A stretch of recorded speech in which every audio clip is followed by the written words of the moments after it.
তাদের সেই গর্ত থেকে আমাদের ডিবির চৌকস টিম খুঁজছে। প্রত্যেককে আমরা আইনের আওতায় নিয়ে আসবো।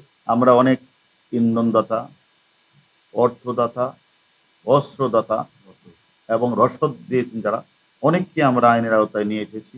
আমাদের গর্বের এবং আমাদের স্বপ্নের যে মেট্রো রেল উত্তরা দিয়াবাড়ি থেকে মতিঝিলে চলাচল করে, সেটা আজকে বন্ধ। কেন বন্ধ? আপনারা জানেন ১৯ তারিখ কোঠা আন্দোলনকে ঘিরে একটি সন্ত্রাসী মহল জামাত বিএনপি যারা এর নেতৃত্ব দিয়ে আপনারা জানেন কাজীপাড়া এবং ১০ নম্বর যে স্টেশনে তারা ভাঙচুর করেছে, অগ্নিসংযোগ করেছে। সেই ঘটনার সাথে আমরা ৪-৫ জনকে আমরা অলরেডি আমাদের আমাদের আওতায় নিয়ে এসেছি এবং তারা আমাদের কাছে সবকিছু স্বীকার করেছে। এবং এর মধ্যে যে নেতৃত্ব দিয়েছে মাস্টার মাইন্ড হিসেবে, তার নাম হচ্ছে আবু হান্নান তালুকদার। তিনি যুগ্ম সাধারণ সম্পাদক কেন্দ্রীয় ছাত্রদল। তাকে আমরা গ্রেপ্তার করার পরে তিনি নিজেই বলেছেন মিরপুরে ১০ নম্বরে ছিল এবং তার যে ২ নেতা এবং তার যে ঊর্ধ্বতন যে নেতৃবৃন্দ রয়েছে, সুলতান সালাউদ্দিন টুকু, সাইফুল ইসলাম নীরব এবং এদের প্রেরণায়, সহযোগিতায়, এদের কাছ থেকে তারা এগুলি নিয়ে তারা এই জায়গাগুলিতে তারা আগুন লাগিয়েছে এবং তারা আরো ২ জন নেতার নাম বলেছেন, তারা তাদেরকে প্যাট্রোনাইজ করেছে। এর মধ্যে একজনকে এর আগে আমরা ধরেছি, মাহিরুজ্জামান শ্রাবণকে আমরা আগেই গ্রেপ্তার করেছি। আর তার যে সাধারণ সম্পাদক গণেশ রায় সাহস, তারা মূলত ৪-৫ জনকে দায়িত্ব দিয়েছিল যে এখানে থেকে তারা যেন ওই অন্যান্যদের সাথে নিয়ে তারা নেতৃত্ব দেওয়ার তাদের এই জায়গাগুলিতে যেন আগুন লাগিয়ে যারা যেন ধ্বংস করে ফেলা হয়, যাতে মানুষ যেন তাদের স্বপ্নে যে মেট্রো রেল চড়তে না পারে, বন্ধ হয়ে যায়। সেই ঘটনা থেকে তারা এই কাজটি করেছে।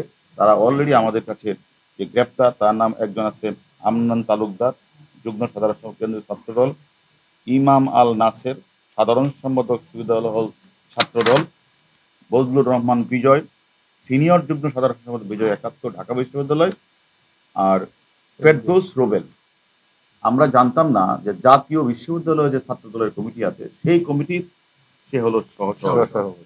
এরা মিলে এবং তাদের সাথে তাদের যে সহযোগীরা মিলে তারা ১০ নম্বর এলাকায় নৈরাজ্য সৃষ্টিকারের মধ্যে সমন্বয়ের কাজ করে এবং মেট্রো রেলে ভাঙচুর চালায় আর অগ্নিসংযোগ করে এবং তারা নিরাপত্তে থাকা দায়িত্ব আমাদের পুলিশ সদস্য তারা হামলা করে।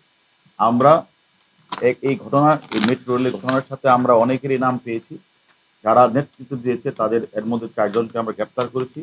বাকিদেরও কিন্তু আমাদের নাম্বার আমাদের কাছে আছে।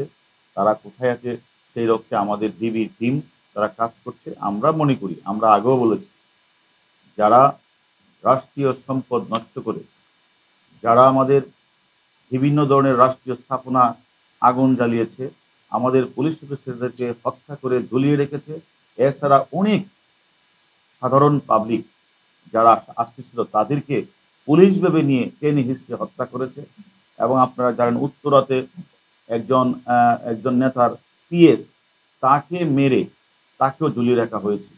এই যে বর্বরোচিত যে হামলা এবং এই যে বর্বরোচিত ভাবে মানে কুপিয়ে, কাউকে ঝুলিয়ে, কাউকে টেনে হিঁচড়ে এই যে হত্যাকাণ্ডটি সংঘটিত করেছে, আমরা মনে করি তারা বাংলাদেশের উন্নয়নের পক্ষে কোনো লোক না। আমি মনে করি তারা বাংলাদেশকে অকার্যকর করা, বাংলাদেশকে ধ্বংস করা, তারা ষড়যন্ত্রে লিপ্ত। আমি মনে করি এদের প্রত্যেকেই যারা এই ধরনের কার্যক্রম চালিয়েছে, তারা ঢাকা সহ ঢাকার বাইরে যে কোনো জায়গায় তারা লুকিয়ে আছে। আমরা মনে তারা লুকিয়ে থেকে তারা পার পাবে না। তাদের সেই গর্ত থেকে আমাদের ডিবির চৌকস টিম খুঁজছে। প্রত্যেককে আমরা আইনের আওতায় নিয়ে আসবো। অনেকে মনে করেছে ঢাকা শহর ছেড়ে পালিয়ে আমরা হয়তো গ্রামে অথবা অন্য শহরে চলে গেছি, এটা মনে করতেছে জামাত শিবির ছাত্র বিএনপি নেতৃবৃন্দ।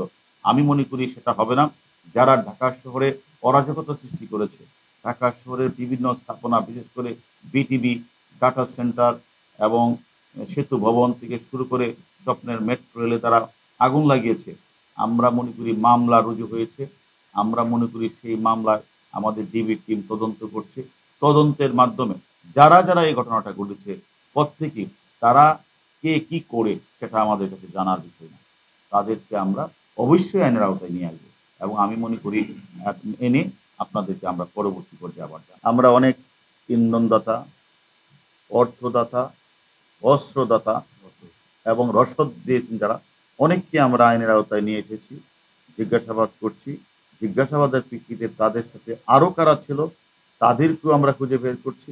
আমরা মনে করি প্রত্যেকটা ঘটনায় আমরা সুষ্ঠুভাবে তদন্ত করে যারাই এর সাথে জড়িত সবাইকে আমরা আইনের আওতায় নিয়ে আসবো।